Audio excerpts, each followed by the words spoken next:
உறவுகளுக்கு வணக்கம். நம்ம இளையராஜா சார் இருக்காங்களா, அவங்க பார்த்தீங்கன்னா கொஞ்ச நாளாக என்னோட பாடல்களை எல்லா படத்துலையும் பயன்படுத்துகிறாங்க.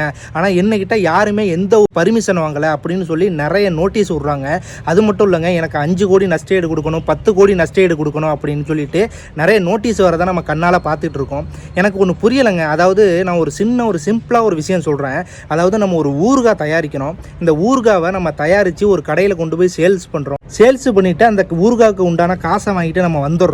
அந்த ஊறுகாவை யார் சாப்பிட்டான்னா, எப்படி சாப்பிட்டான்னா, நமக்கு தேவை அந்த ஊறுகாய் கொடுத்ததுக்கு காசு வந்துட்டு அதை நம்ம யார் சாப்பிட்டாலும் நம்ம அதை கண்டுக்க போகிறதில்ல. சாப்பிட்டுட்டு நல்லா இருக்குன்னு சொன்னால் நமக்கு அது சந்தோஷம் தான்.